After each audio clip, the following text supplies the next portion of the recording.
Mm. What's the deal, y'all? It's the boy Dwayne McClain at Dwayne McClain TV. Back again to give you guys that work. We got another exclusive interview. We got my boy Craig Scott coming in. Now, this man, he reached out to me. You know what I'm saying? He sent the grip. You know what I mean? I really be feeling bad, you know what I'm saying? I ain't gonna say feel bad. This is how I am. Like, I got to charge, you know what I'm saying? But it is what it is. It's just how times is now. If you got a platform, oh man, what the heck? Oh, I forgot the car pickup. Cut this off all the way up. There you go. Forgot the car pickup, man. My girl phone, you know what I'm saying, connected to it. But yeah, man, just got to charge, you know what I'm saying? And if you got a platform, you might end up doing the same thing as well. Just time is money. You know what I mean?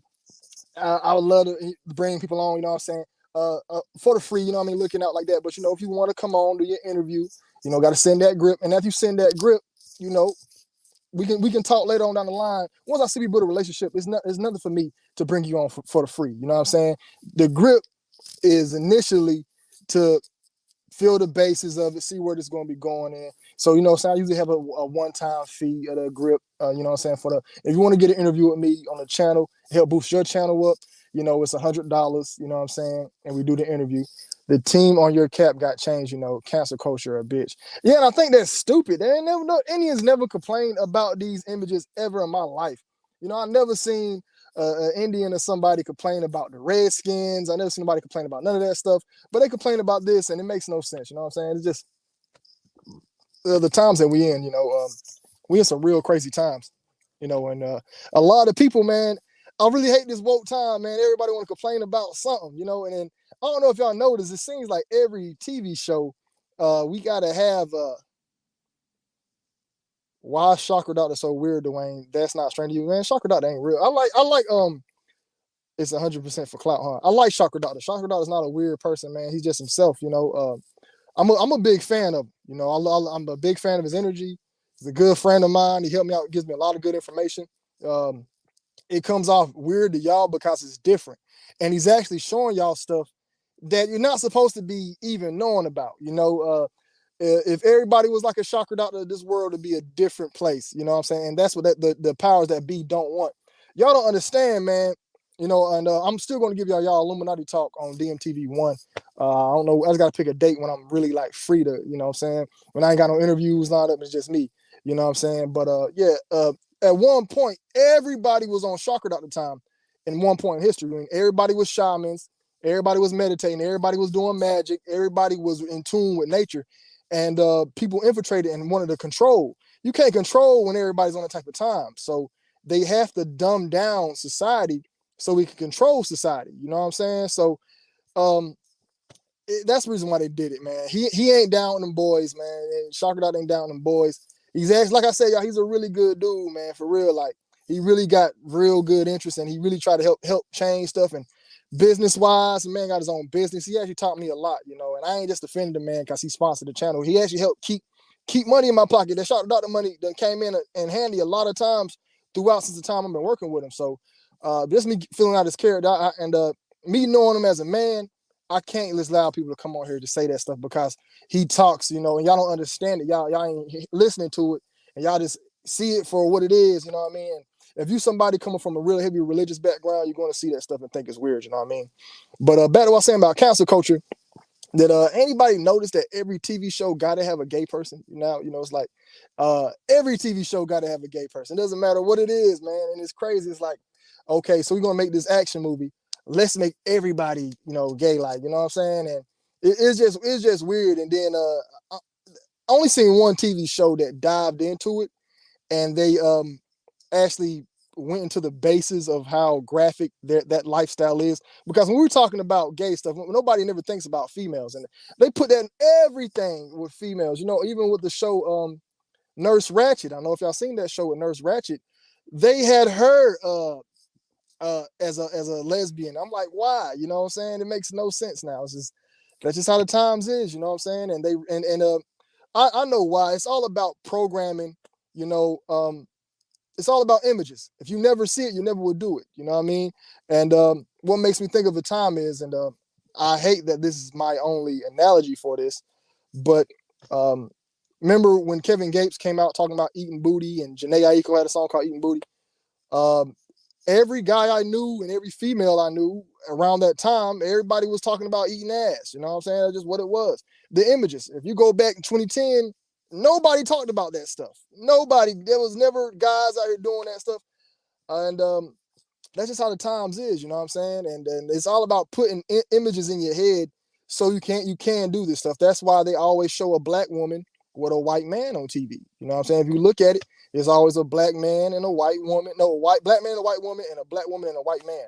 You know, they never show like a guy my complexion with a woman, you know, my complexion. You know what I'm saying? It's rare to see that on the main stage. Most time we see shouts out to Money Motivated Stars in the building. Hey man, we're gonna have to do another show. I wanna bring you back on in January. You know what I'm saying? I want to bring you back on in January, you know, and link up. And I also want to steal some of your ideas too, man. How you be titling your videos. I want to steal that. And my Cash App is $ Dwayne McClain TV.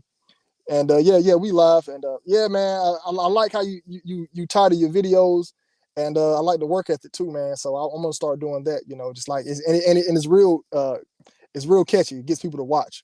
But yeah, and back to my guest tonight. His name's Craig Scott.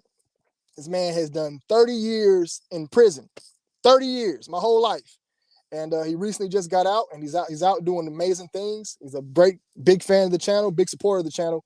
And I'm gonna bring him on. We're gonna actually discuss a lot of different topics that we need to talk about, you know. And we probably won't even hit on if hip hop is used to keep black guys in prison, even though I think it is.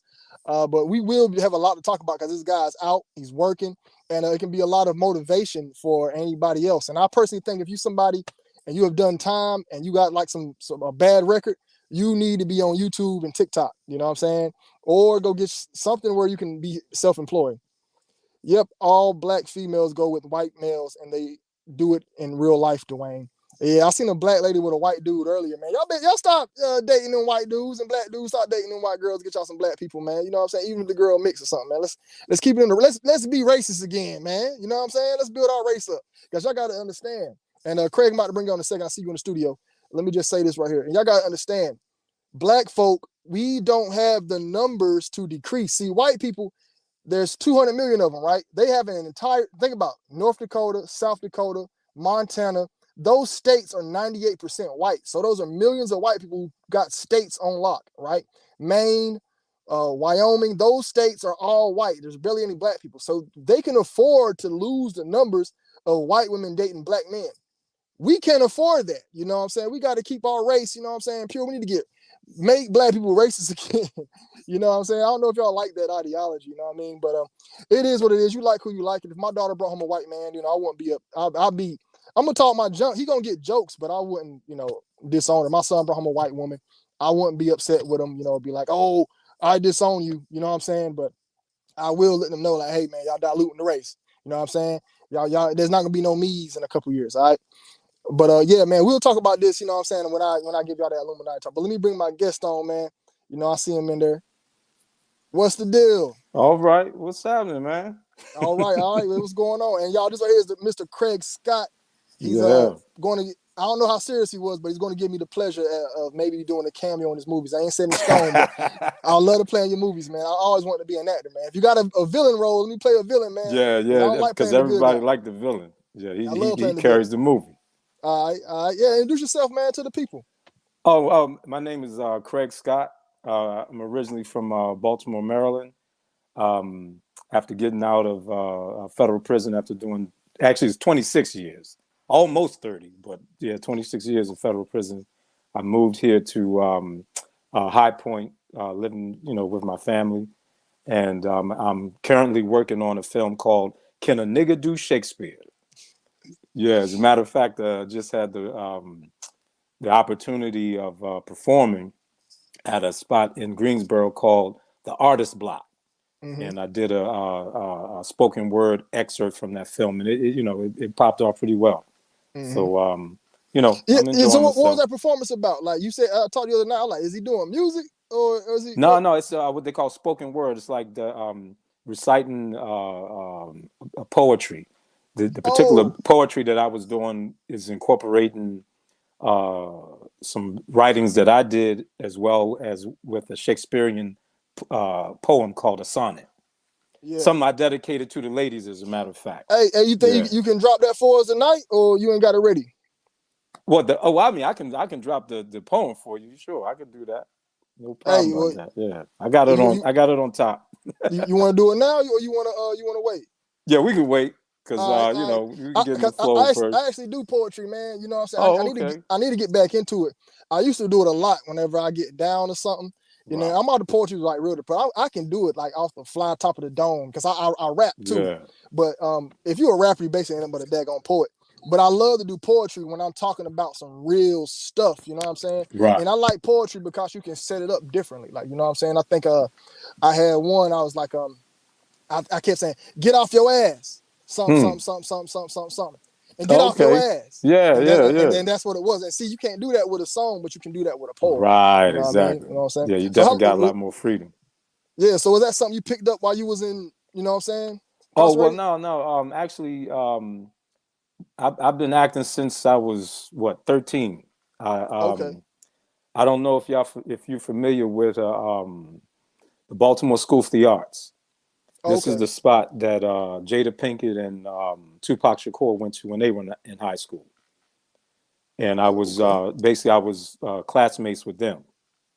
Taught them everything they know. I just want to put that Shit. out there too. Yeah, yeah.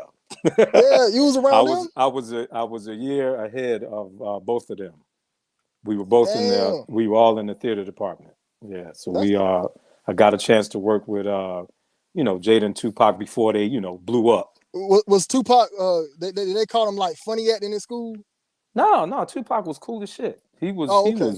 He was no, he was talented. He was cool. He was getting into rap as early as back then, because really that's what I mostly knew him for as far as performing rap. But he was a good actor though. Don't get me wrong. Yeah, Mm-hmm. yeah. But Yeah, man. he So was biting my style a little bit. You know what I mean? Y'all gonna how, find that out as time go on, as how was he biting your when my style? stuff come out. Well, I remember one time we were doing a talent show, and I was doing a piece from a play called Streetcar Named Desire.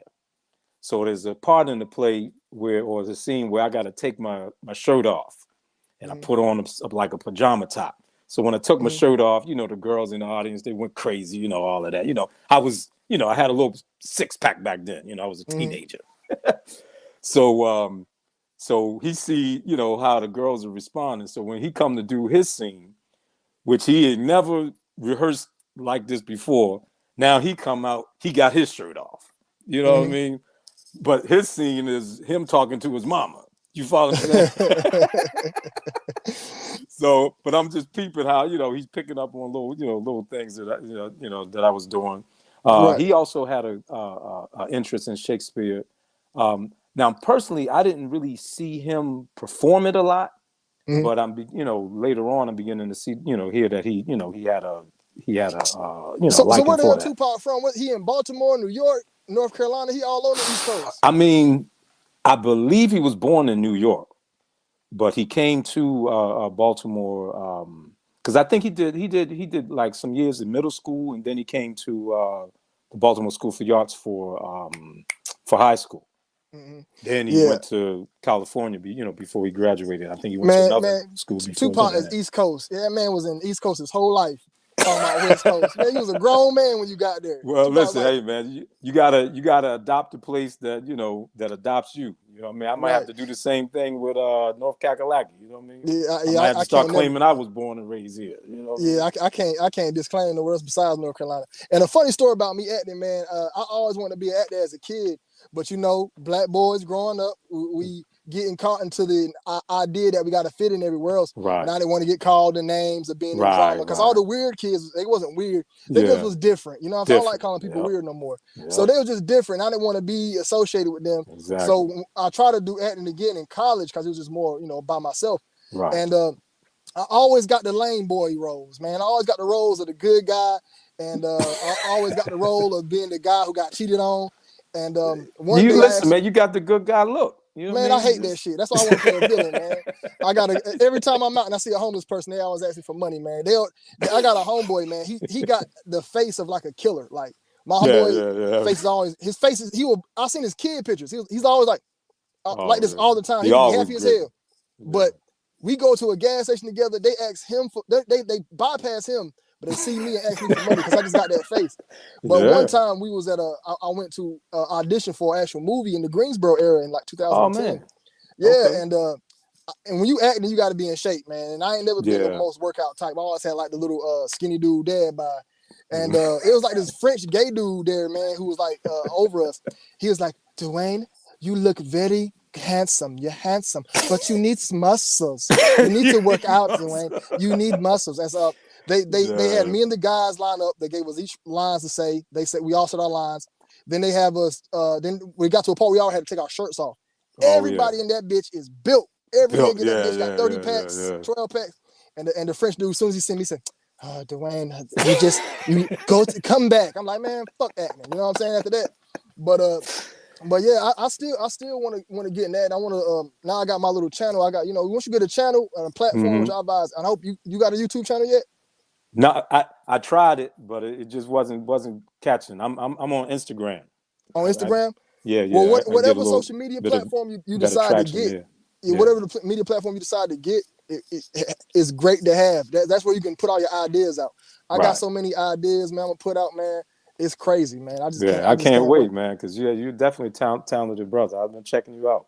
Right, and you so you say you did 26 years, man. What the hell you get locked up for? Long story.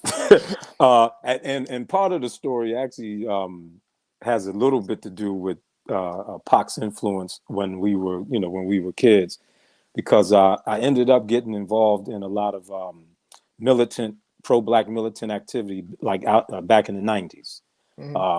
This is the time of X-Clan, Public Enemy, Roots, all of that sort of stuff was kicking off real tight as far as hip hop and music. So long story short, I started what I don't know if you ever heard of the organization called the Black Liberation Army. Nah.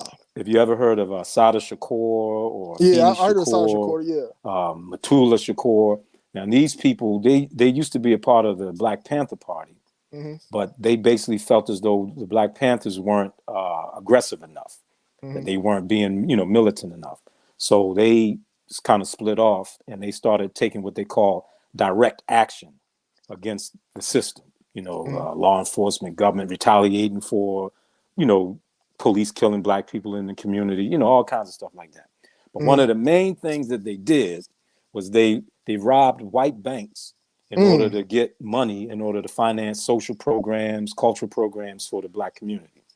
So I ended up basically duplicating that same model, and put together a crew, or we call it a cell in that jargon. And basically that's what we were doing. We were robbing white institutions to finance our entertainment company called IC Entertainment. And that company in turn was producing pro-Black cultural events like the play, because originally the movie was a play called Can a Nigga Do Shakespeare? And we also did African dance performances, brought in different I don't know what's his name, DL Hughley. He's kind of he's not as known now as he was then, but we brought artists like that in, stuff that basically was kind of pro-Black. But you do that and eventually you get caught, because they still got the COINTEL programs going on. They're not calling it that. So eventually one of the operations that we went on, basically we got caught. So the informant that they had in among us, we didn't know at the time, but he would end up telling them about previous operations that the feds didn't know about. So they ended up like giving us a multi-count indictment, conspiracy to rob banks to finance an entertainment company. Damn. So this is where so they had this law that at the time they say that, well, if you committed more than one crime of violence with a firearm, we can give you 20 years for each time and make you serve them what they call stacking, or consecutively. Right. So when they piled those three charges together, we ended up with 52 years, even though we were first-time offenders. Damn. Yeah. They did y'all dirty as hell. Well, because of the politics, the stuff we were doing in the city, because the play that we were doing eventually got on local news. There was a bunch of controversy about that. So the powers that be in the city, started paying attention and. So what was that feeling like? Man, I did 2 days in jail, man. It was the worst experience of my life. Yeah, I'll never go back, man. They picked me up on a failure to appear. I went to court. My lawyer didn't show up for me, and they put me up for a speeding ticket. And I'm like, my damn light. Speeding ticket. Yeah, they put me up for a speeding ticket. Yeah, that's and they crazy. ran my information. They was like, oh, they want you. Yeah, and then they was like, hey, sir, you gotta get out. I'm like, what I gotta get out for? I got a speeding ticket. They said, you got a failure to appear, and they took me to jail that day. So I had to go to jail. I had to pay my court fee twice. And I was in jail for 2 days. I never want to go back. And they was like, hey, man, you might have to stay the weekend because the magistrate's not here. I'm like, I'm not trying to be here for another day. Yeah. So when they told me I might be there for the weekend, my heart dropped. You know what I'm saying? Yeah. So when they told you 26 years how old were you at that time? Well, they told me 52 years. Oh, okay. Yeah, I was 24. 24 years old, 52 years. What was that thought in your head? I mean, honestly, brother, I can't even remember. It was just so, it was so traumatic. And plus, they didn't tell us that we were even facing that time until after we were convicted. We kids basically, running the street, doing what we're doing, but we don't know the law. We don't know that they can put this kind of time on you as a first-time offender. So it wasn't until after we were convicted. My co-defendant sends a kite down to me because we in different sections of the jail, and he telling me, "Yo, man, they talking about giving us 50 years." I'm like, for some banks, ain't nobody get hurt, nothing. What? So sure enough, when we get to we get to court, and they get the sentencing, that's what they came up with. I'm like, what the hell? So the thing that I do remember the most about it though is having to, because I was married at the time. Mm-hmm. So I had to kind of get, I had to get on the phone and basically tell her, listen, baby, you gotta move on. I'm gonna be here for whoever, how long, whatever. That I remember that conversation most. You know what I mean? So you're better man than me. I'll tell my girl, you ain't going nowhere.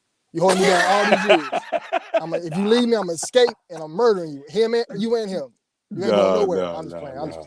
I mean, she tried to talk tough. You know what I mean? Winnie Mandela, she stayed with Nelson for, I think he did 27.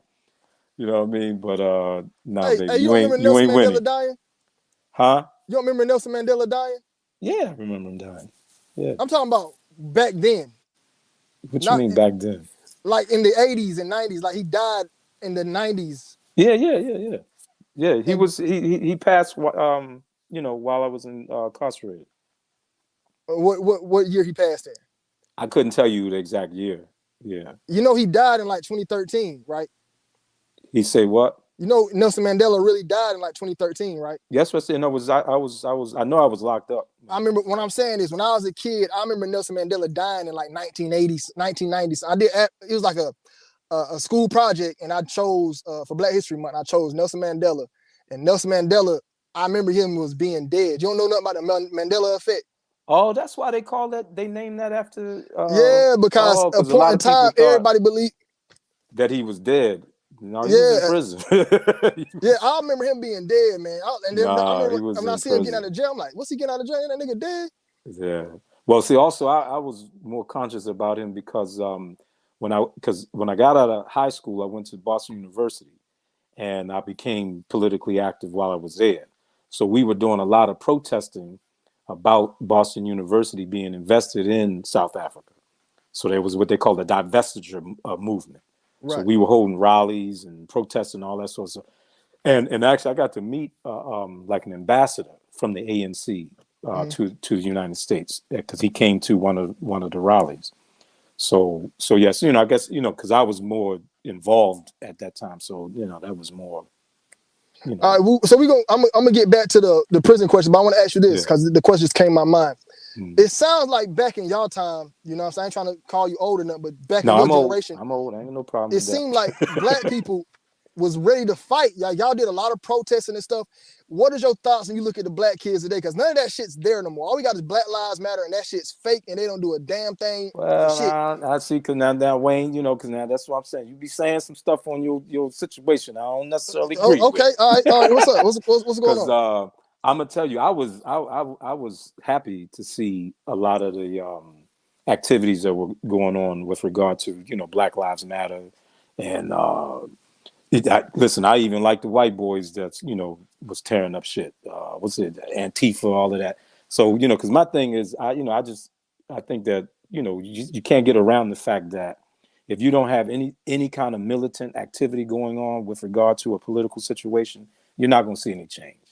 Right. If shit ain't being broken and set on fire and some hell being raised, there ain't nothing going to change. Yeah, you can talk and all of that you want. Hell, even Martin Luther King said that. He told Thurgood Marshall that. He said, "Listen, just going to court, that ain't going to happen. If we are not stirring things up in the street, there's going to be no motivation for the courts and the politicians to make any changes in the law." Right. So yeah, Yeah, it just sounded like back then, man. It just seemed like black people that y'all had more morals. Y'all stood on more of a code now. It seemed like nowadays, like what I'm saying with Black Lives Matter is right. Okay, so they came to Fayetteville and they had that riot last year for the George Floyd shit. Right. After that, it stopped. You know what I'm saying? Right. They put a little Black Lives Matter on the pavement. That's not really helping black people. You know what I'm saying? That's not really going to these communities and helping anybody. Because my I don't know, by the time I'm about your age, you know what I'm saying? And my plan for my late 40s, 50s is to have community centers for young black boys to mentor them. Because I feel like that's what I missed a lot growing up. Direct mentorship from men. You know what I'm saying? And I feel like Black Lives Matter needs to be in the neighborhoods really trying to change stuff. You know what I'm saying? So that's where I be like, they don't really be doing. In other words, like that's definitely a component that they're missing. But you got to realize, like, how they came into existence. It was basically on riot politics. It was in response to a particular event. In other words, like, these were not organizations like the Moorish Science Temple or the Nation of Islam that basically started in in the community. You know what I mean? Before a particular event kicked off. But Black Lives Matter came into existence in response to all of the police killings that were happening. So they never had any real, grassroots institutional basis in the community. So my thing is like, if you judging them from a criteria that they can't meet, then you're not going to like, you're not going to like them. Right. But if you look at them for what they, for what their purpose was, then you got, I take my hat off to them. Because without that, man, nobody been talking about Floyd. Nobody would have been talking about Freddie Gray back in my hometown if they didn't tear shit up. I mean, I'm just keeping it real. Yeah. I really want to start my own little movement, but I already know they're gonna target me. They're gonna probably try to. They already targeting you. They're gonna try to take me out, man. You targeted, you. Yeah, man. They're gonna try to take me out, man. But I can understand that, and what the main difference I seen is that we will fight for a certain minute nowadays, and we'll stop. But back in y'all time, the fight never stopped. Y'all didn't need a certain situation to keep y'all fire lit. Y'all fire stay lit. And I only see that with y'all, like say I met a man who's about around your age. He's actually in the town now trying to run for like some type of seat at the board or something, town commissioner. He be in these stores yelling at these Arabic men, telling them to get out the hood. Like, he's on it every day. You know what I'm saying? I want to see if I can bring him on the show next, but personally, face to face. But I just noticed with y'all fight never stop, man. So listen, and I'm gonna tell you, because this is something that you talk about a lot on your channel about the music and how that influences the culture, and that's why when I opened up, like, you got to understand, I was raised on Public Enemy, X-Clan, all of that type of stuff. And so much so, like, I even got turned out to the Last Poets. And they were basically poets that were kicking a lot of revolutionary, rhetoric and stuff like that. So, that was what was being, that was the thing. Like, the fashion back then was to wear these little leather medallions with pictures of Nefertiti and the continent of Africa, and people was rocking the the dashikis, and it was just a different time. Right Mm-hmm. now, everybody, Versace, all that And type. that's crazy because I looked it up. The dude that owns Louis Vuitton actually owns Hennessy as well. Hmm. And they do a lot of black exploitation. And these people do not care nothing about no black folk at all. And we Right. are always, as the black community, constantly putting money in their pockets. I probably seen one white person my whole life with a Gucci shirt on, ever my whole life. I only seen, and if you do see a white person rocking Gucci, they not even wearing it as an outfit. It's a regular t-shirt to them. You know what I'm Yeah, saying? But yeah, I feel like we put so much money in these people's hands. It's yeah. just crazy. That's true. That's true. Yeah, That's and, true. and one second, let me tell these people to hit the like button. Y'all hit the like button and share the video so we can get the views on this, man. I gotta constantly let y'all know. I don't know how many. We got 39 people watching, so we need to at least try to get this up to 50. You know what I'm saying? Y'all hit that like button. You know what I'm saying? Share the content, share the broadcast. All right. And Sir. all right. So, what year was it that you got incarcerated? 1994. 94. Okay. In Yeah. 1994, what was the atmosphere like when you was in? Was it and what changed over time from 94 to 2021? How did that change over time? Well, you got to remember, because I believe the following year we had the Million Man March. Mm-hmm. So this is once again, it's in the air. You know what I mean? But as time went on, yeah, that kind of dissipated. That went that went away. I don't know why, because the problems were still there. You know what I mean? The suffering was still there. The poverty was still there. But a conscious revolutionary response to it was fading out. But I do also understand that too, because our leaders were being killed. Our leaders, like myself and my crew, were being locked up for the basically rest of our lives, and people basically scared. You know what I mean? Mm-hmm. Because really, I hear it now. You know what I mean? Dudes on YouTube, like, they're afraid to lose their YouTube channel. Like, like fear now is like it's like y'all have less to suffer, but y'all more afraid. You follow what I'm saying? And Mm-hmm. it's hard for those of us, older to kind of understand that. Like, they not, gunning these dudes like that. You know what I mean? They're not, running down on them, like that. I mean, not to say that that they don't do that, but just it's not to the level that it was, when we were doing our thing. Mm-hmm. But so fear, man. That fear kick in, man. They got to keep us afraid. Yeah. They got to keep us afraid. And I ain't gonna lie, they done threatened me a few times to get rid of my channel. You know what I'm Yeah, yeah. Listen, I already know it. saying? I already know it. Because when I did when I first did the play back in the '90s, you know, it was powers that be. They send somebody that sit you down, and yeah, they give you that conversation. Hey, listen, man. You're doing what you're doing. You got a lot of talent, but you need to come in with us. Now, come in with us. I understand that to mean, listen, man, we don't need you to be talking all of this pro-black militant stuff. You follow me? So when I understood that, and I turned them down, 2-3 months later, I'm locked up. You know what I mean? Mm. So that's just that's the reality of it. You know what I mean? So you said that in 20, I don't know if it's 2020, but you said Trump passed a law that Right. was able to help Yep. get you out. Explain Yep. that a little bit. Because now remember, I told you they had a law where if you committed more than one so-called crime of violence with a firearm, they could stack your charges. So you could get, let's say you got two bank robberies. The first one they're gonna give you what's that, 7 years. Then the next one they're gonna give you 20. But then you got to serve the whole 27, as opposed to it, being ran what they call concurrent.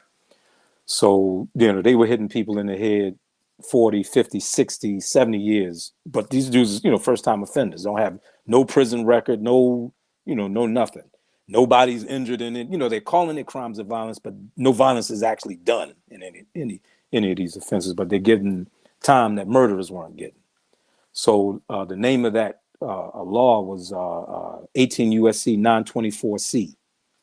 And Trump basically got got Congress and Senate to pass to change that law where they could no longer do that. But the problem is that they didn't make that change retroactive. That means people like myself who were already incarcerated under that law, we couldn't get the benefit of that change. But he also changed a law dealing with the BOP, which is the Bureau of Federal Prisons, the Federal Bureau of Prisons, where the prison could let you out for, good conduct or whatever, extraordinary reasons, whatever. So now what they did, they changed the law in there to say that now judges could let you out for extraordinary circumstances. So luckily I had a judge who basically was already saying, listen, these people got too much time. So once he changed that law, the judge used that law in order to get me out.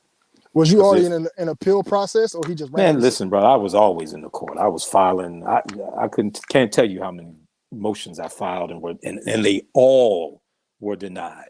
You know what I mean? I mean, all, not all, and I'm not exaggerating. You follow? So 26 years of litigating, easily I filed 1,000 motions. Did you ever notice that if white guys got off, listen, white guys weren't being sentenced the way we were being sentenced. Off the break, they were not being sentenced like that. I met a white dude out of Baltimore, multiple bank robberies, same thing, and they didn't stack his charges. But so I'm asking him, I said, well, damn, how are you able to, he give me some BS about, they say that if I use the same gun more than once, then they can't use that law. I'm looking at this dude like, but these were the excuses that the prosecutors were coming up with in order to let the white dudes get past, but then jam the black dudes and the Latino dudes with it.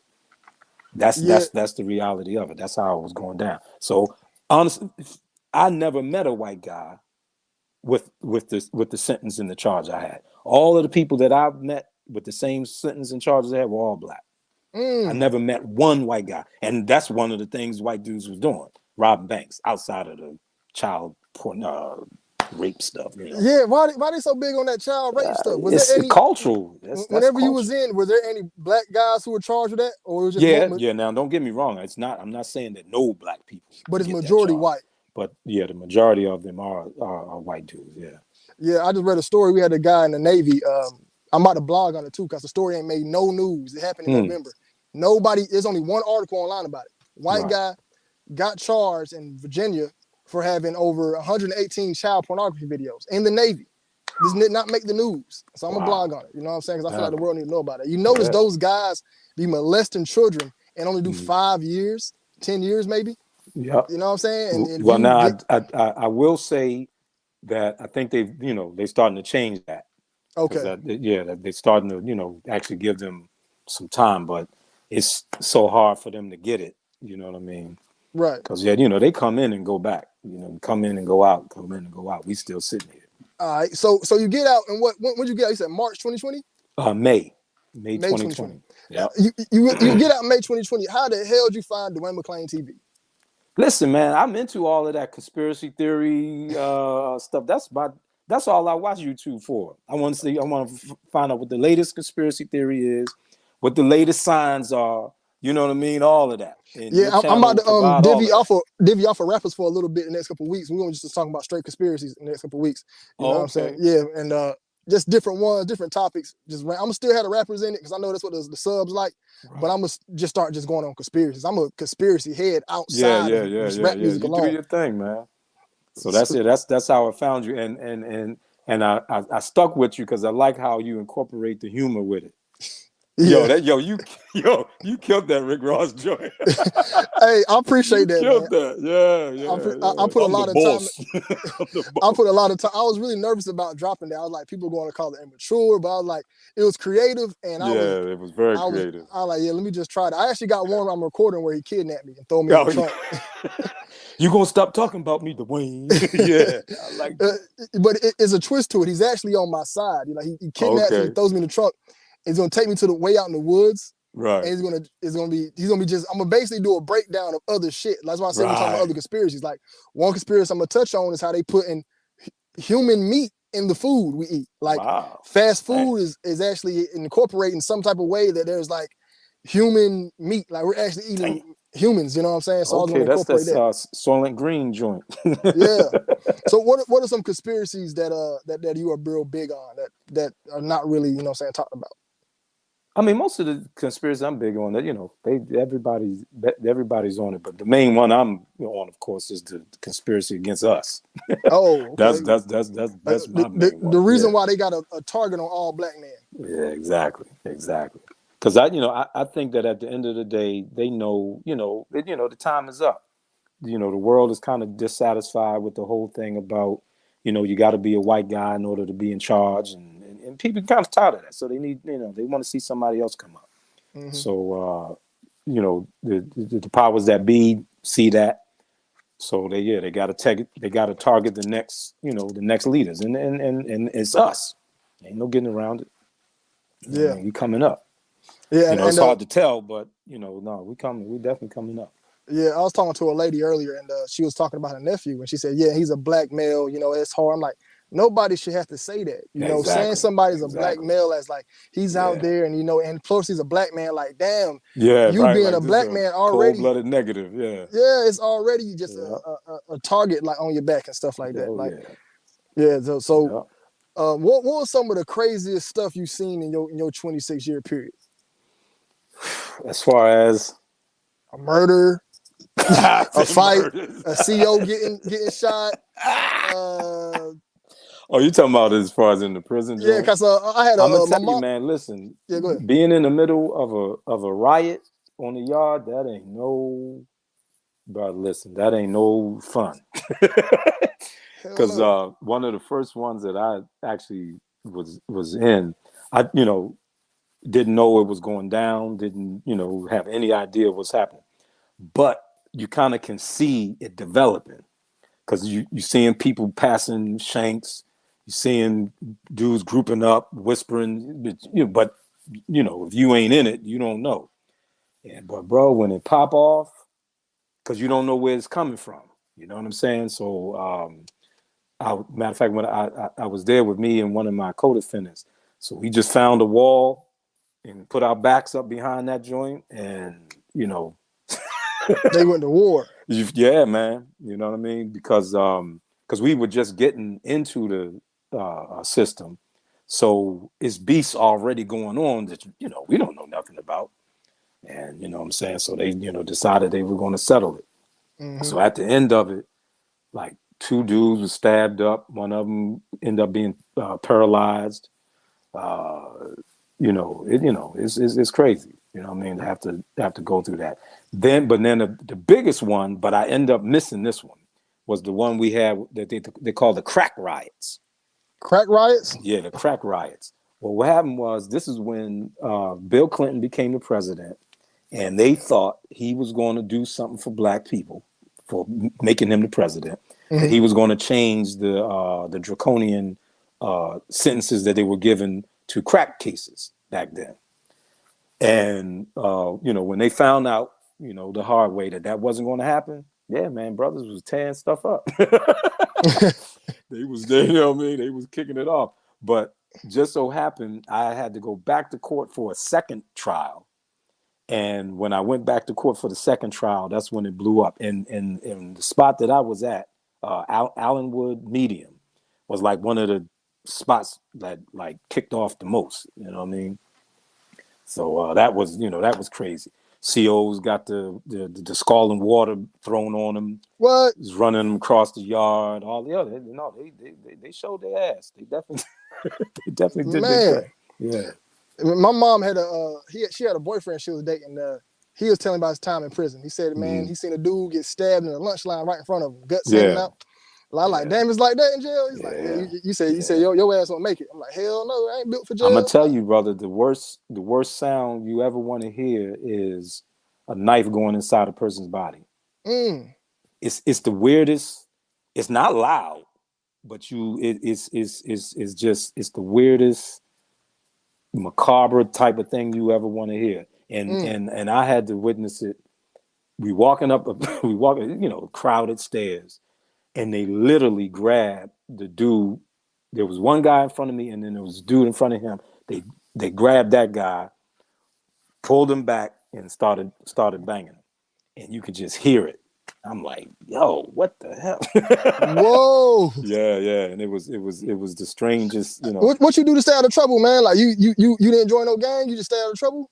Listen, man, I was on my pro-black thing, so I affiliated with the Nation of Islam inside the prison. At that time, the Nation of Islam inside the prison was fairly significant.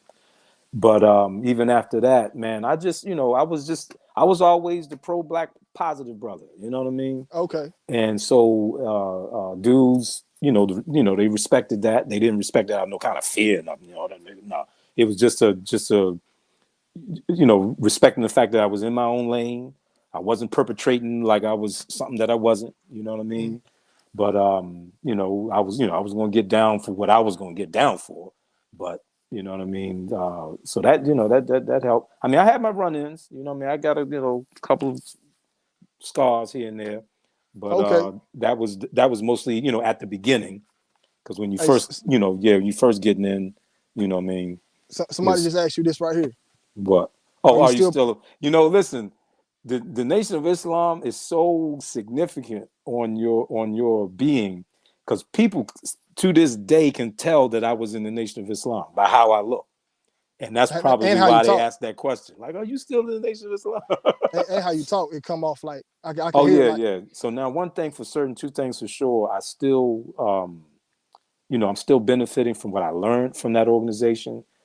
Still building on that, but I'm more political. I'm more of a political head than a religious person, if you will. Not that I'm not religious, but like the Nation of Islam is more of a religious organization. So what you mean? You more of a political head? Like you more trying to? In other words, I'm more into political solutions. You follow me? Whether it's voting, activism, you know what I mean, busting a window. You know what I'm saying? Any of the above, but it's in a political context. All right, so from that perspective, remember when Ice Cube was trying to get representation for Black people? Mm-hmm. Do you think that is something that we need as a society? Ain't no question. I mean, ideally, it would be the best thing for us to do is to have our own political party, in which we will have to force the Democrat and the Republican Party to actually give us what we want for our vote. But now that we're a part of their organizations or their parties, we can't really make any demands, because inevitably you're going to vote for whoever they tell you to vote for that's representing that party. But if we have our own party, now we can sit back and say, okay, Democratic candidate, Republican candidate, this is what we want. What you going to do? You follow me? And until we get that understanding, and that, Ice Cube was just, he was just ahead of his time. The people just not, they're not catching on to that, especially after, we had Barack, all these back there. So, that put a lot of people to sleep. So, you know what I mean? What you think is but Cube was always on it, because Cube was another brother back in the 90s. And you know what fun thing about Cube? Cube was not a gangster either, man. Like he was a man. Don't get it twisted. He ain't about trying or nothing, but he wasn't that image that he portrayed. Right. You know what exactly. I'm saying? Same thing with Pop. Now, what do you think is the number one thing holding the black man, the black race back? Period. I think my answer to that question would be we don't read enough. We don't read enough, and we lazy. But what do you think? What do you think is the number one? Fear. Like this, especially this generation, have become, I hate to say it, but damn near cowards. Like, they just afraid of everything. Like, you're afraid to say certain things, you're afraid to do certain things, and it's all a fear of this thing they call being counseled. Being counseled. I mean, that's crazy. I already know they're gonna cancel me, man. When I you know what I'm saying? But we've got to, and this is why we've got to be constantly educated about our previous leaders. Like, these people faced literal death, but still did what they had to do. Like, we can't keep backing up off of, oh, they gonna cancel me if I say that. Malcolm stood up for what he did, even though he knew it was gonna cost him his life. MLK, the same thing.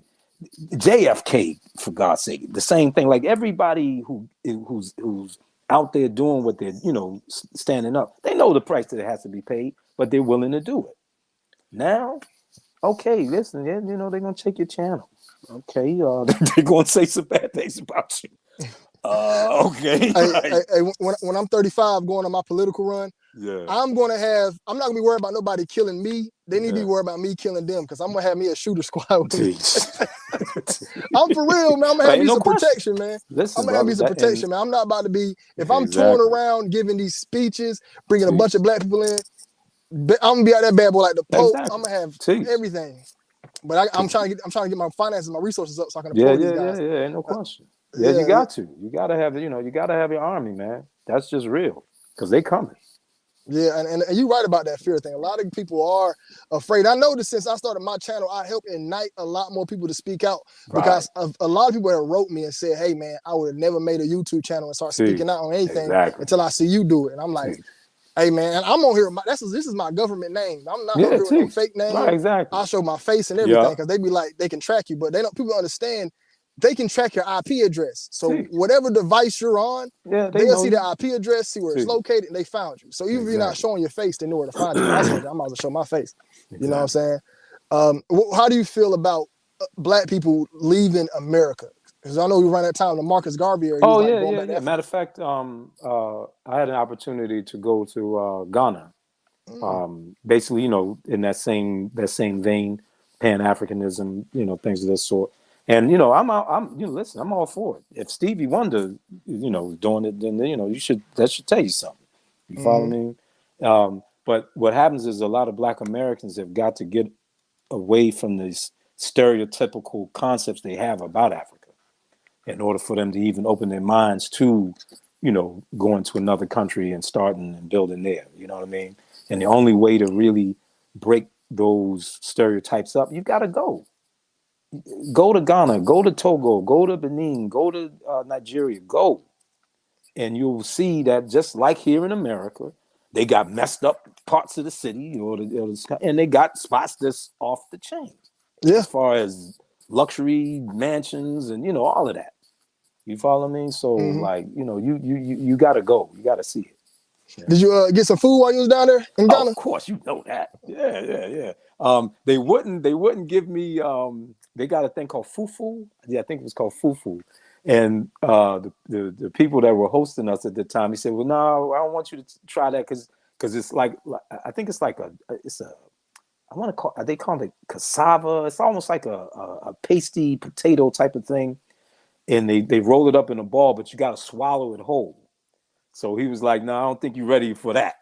So, you know what I mean? So, but we had, I know one sister made this beautiful, it was like a shredded chicken thing with this like red sauce. It was real nice, real nice.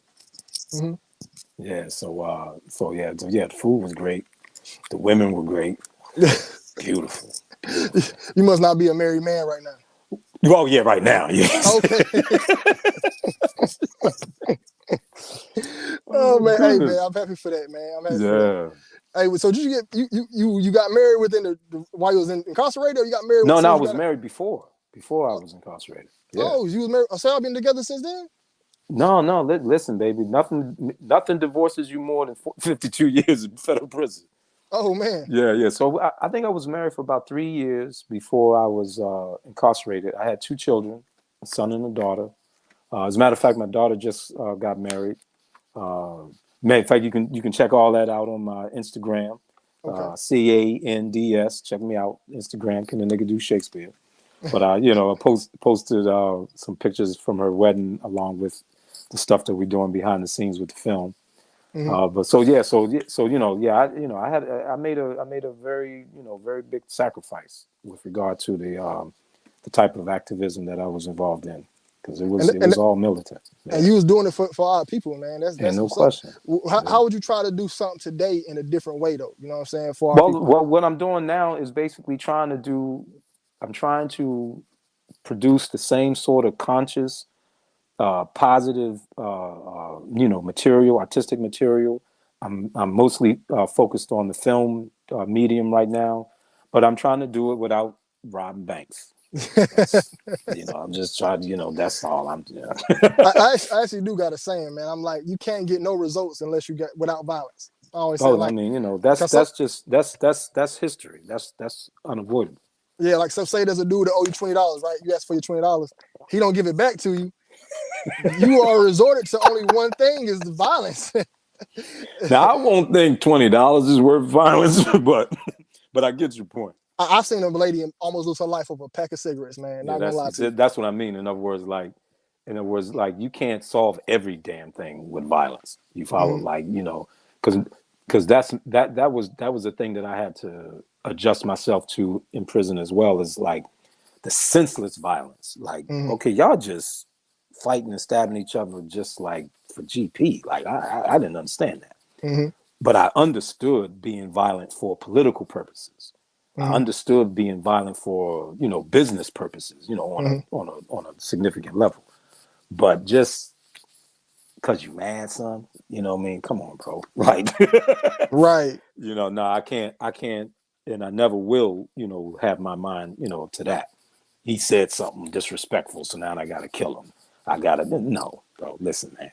Hey, man. Hey, you ever thought about writing a book? Because you just did 26 years, right? And looking at you now and how you speak, so positive, your spirit, it's hard for anybody to uphold that composure you have right now. Like, you could actually give a lot of good advice to a lot of young men out there. Yeah. And then you seem like you're doing really well for yourself. For you to be on the phone right now, I don't know what's going on, but it seems like you're just doing really well for yourself. So, well, right now I got to give all the credit to my sister.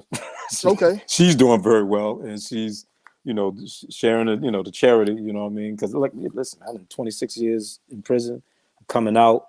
Listen, don't let the smooth taste fool you. I got my EBT card. I'm working at the pizza shop for minimum wage. So I'm grinding. I'm grinding out which here. one you say you in High Point? Which one? It's called Adam's Pizza and Grill. I got to go there, man. Yeah, wow. I got to go there. Right. I got to come there and check you out, man. Right. I love pizza, man. You know what I'm saying? Yeah. That's one thing holding me back from going full-time vegan, being a healthy person. But I love pizza, that pizza, man. Pizza and chicken wings, man, boy. Yep. We do that. We do the chicken wings too. Yeah.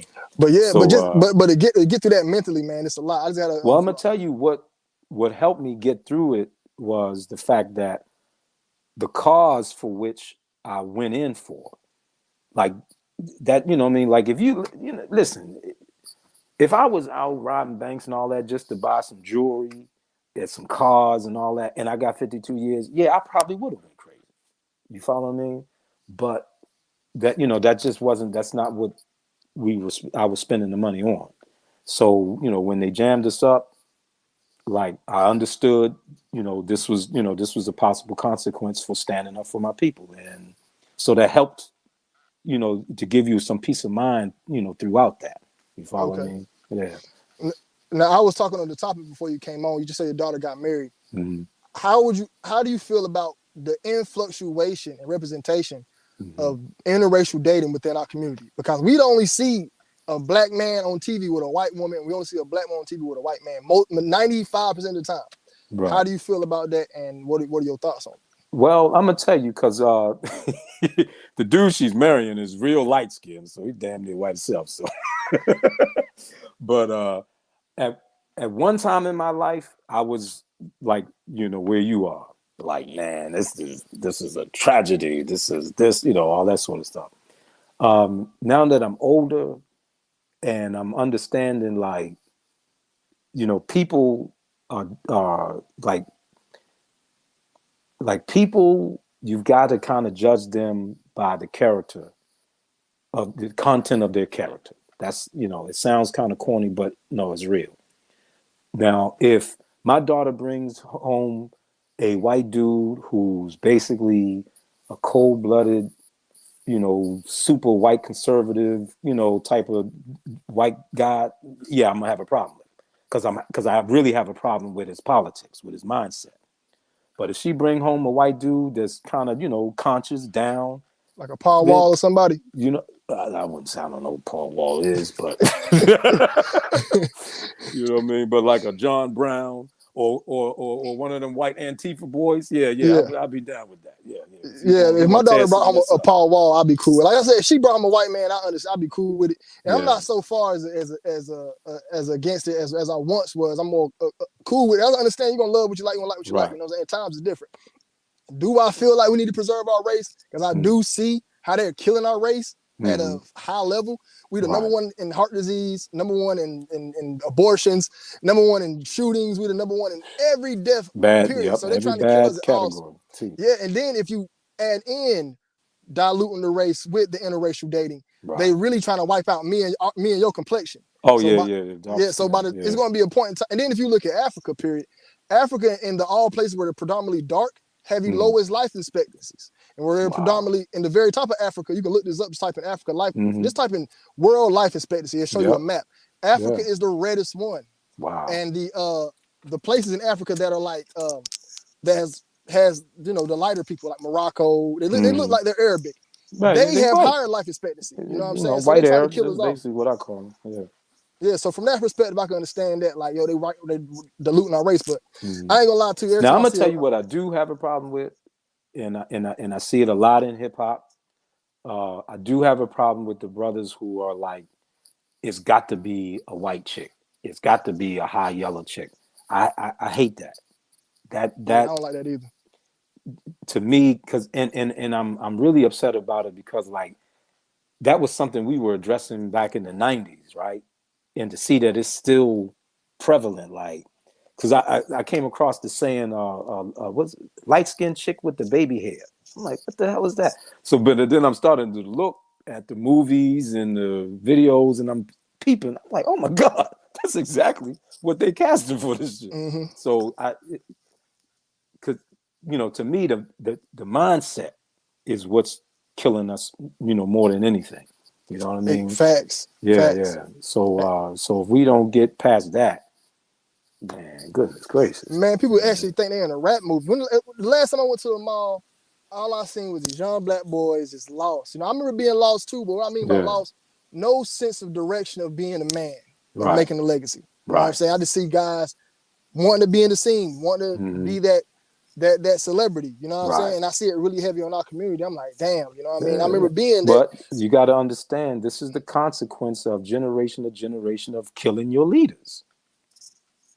And taking the black father out the home. People don't want to deal with the psychological reaction that happens when a strong black leader is gunned down, killed, imprisoned for the rest of his life. Listen, man, that ill affects the entire community. Why? Because now nobody wants to do the thing that he or she did, even though the thing he or she did needs to be done. You follow what I'm saying? So now you get generation after generation, oh no, I don't want to be the leader. Oh no, I don't want to be the leader. This is what you end up with, a bunch of followers. Because that's what you're seeing. People are just emulating whatever they're seeing on a screen and not judging it, not making any qualitative judgments about it, just doing it. Oh, so-and-so's doing it, I'm gonna do it. You know what I mean? Leaderless, but it's still going on. Pac, Biggie, Nipsey, they just got the brother Young Dolph. I mean, come on, man. This is having effects. I don't know if you're familiar with the work the Willie Lynch papers. Yeah, and they talked about that, how they take a strong black person and basically torture him and kill him in front of all the other slaves in order to instill right. And brother, they still running the same program. It's the same thing. You know what I mean? Yeah, that's why as soon as you speak out, they shut you down. You follow me? So, but the thing is that you just got to keep going. You got to keep going, man. Just like the Marines, they send them on the beach. The dude in front of you get gunned down. You got to keep moving. And we have got to begin to understand that. Listen, that's what men do. That's what soldiers do. That's what free people do. They don't get the boo-hooing because somebody got. That's a part of the game. You follow? When you're gonna stand up for something right, you're gonna be persecuted. So that's a part of the game. So stop using that as an excuse to not stand up. You know what I mean? Yeah. I just accept my channel being black shadow bans part of the game. I just accept that. Yeah, right. You know what I'm saying? But what I want you to elaborate more on your movie, man, that's coming out, because I'm about to we are like an hour and 4 Oh in. I try man, to yeah, I appreciate that too, bro. yeah, so Yeah, but I we want you to was elaborate rocking more for on a your whole movie hour. coming out. Listen, the film is called "Can a Nigga Do Shakespeare?" And basically, it's a film about my life, but mostly also about my life as an actor, as a black actor, doing Shakespearean theater, which is something that stereotypically most people don't think black actors are capable of doing. So that's why I posed that question: Can a nigga do Shakespeare? But Mm-hmm. the answer to the question is no, a nigga can't do Shakespeare, but a black man can. So I'm showing that distinction. You follow what I'm saying? Right.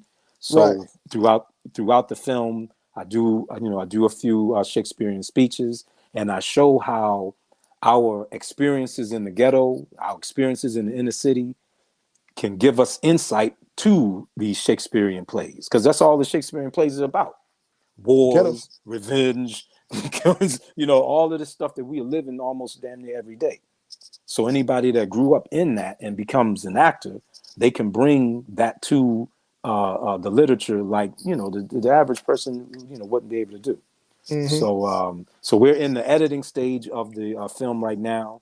So this is why I'm trying to promote it. I also encourage any of your listeners who are musicians who do rap, R&B. You know what I mean? Hit me up on my DM. CANDS. Can a nigga do Shakespeare? Because we want to add some music, because we want to give it that hip hop street flavor to show that that balance. Okay, I got some songs I can sing you, man. I recorded a whole album in 2017. I never put out. I can Wow. sing some. Yeah, I'm gonna be back in the studio real soon Okay. and doing more music, because that's actually my real. I notice that's what I'm the happiest at the most. Like, Right. I love telling jokes. I love talking shit. And Yeah. I Yeah. notice when Yeah. I do music, I get a That's when different you're really feel. at peace. I'm Yeah. like, that might have been man, rapping is hard, man. To Yeah. make it as Yeah. a musician, that shit is Yeah. hard as hell. You Plus, gotta ask. it's a lot of talent out here, man. Like I said, I was at this spot called the Block, the Artist Block, and it's a lot of talented rappers, man, out there. You know what I Mm-hmm. mean? That you ain't And, even heard of. Yeah. but the thing with rappers, they messing up nowadays. They not making a platform first. This is what you need right Okay. here. You need a YouTube channel or Instagram that's gonna pop. Right. You need followers, Right. because Exactly. say you're working on your Shakespeare movie, right? Hmm. And you're not doing what you're doing now, interviewing with me, Right. going out. Say you make it, you not on the internet at all. Who's gonna watch it? Exactly. Yeah. Besides a You're few right. people you can pass it out to. It's not the old Exactly. days where you can Right. pass it out and word of mouth goes around. Tease. You gotta have an internet. You gotta Yeah. have a Tease. following. And I tell all my rappers, like, blog on the latest news. It ain't Yep. even gotta be about nothing. Just make a blog. Hmm. You let people know who you is, and then Right. drop songs. I got a homie Tease. right now. He don't want to listen, man. He's in the streets heavy. I've been trying to give him the advice. I said, look, if you drop a song, you're gonna get 200 views. If I drop a song, I get 2,000, 3,000 views, because I have a Tease. platform now. Tease. People I know said, you. so I can actually even recruit some of my money back if I was to Tease. do that.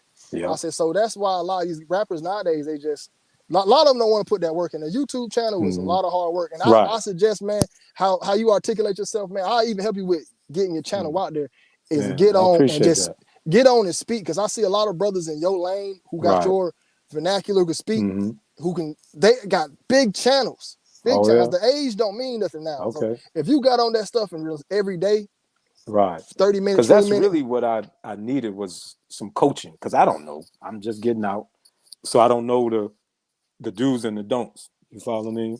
Yeah, and So I always give YouTube advice. Anybody yeah. want to meet me and talk to me about YouTube advice, you got my number, but Yeah. just let me know when you want to do it, because I'm always doing something. I ain't Man. gonna lie, sometimes I don't even be doing No, a damn listen, you a thing. busy man, bro. I just You a want to be on the busy phone. man. But yeah, call me. I love to talk about the YouTube stuff, because this is, for me to even be in this position, is something I never imagined or dreamed Right. of. Like, I never thought about YouTube or me even having a following. I know I always wanted to be in some type of entertainment, because I just got a live personality. Tease. But to be where I'm at, it's a blessing. I'm thankful for it, and I want to help anybody out who's serious about it. You know what I'm saying? Anybody. I'm trying to help my girl out. You know, she want to do it. You know, she don't want to get on the camera and stuff like that. So she want to. Yeah, I understand that. Yeah, and People camera it's a shy. grind too. It's a Yeah, grind, and I always public tell everybody, speaking ain't easy. Yeah. nah, it ain't. Nah, heck, nah. Yeah. You do a lot of public speaking.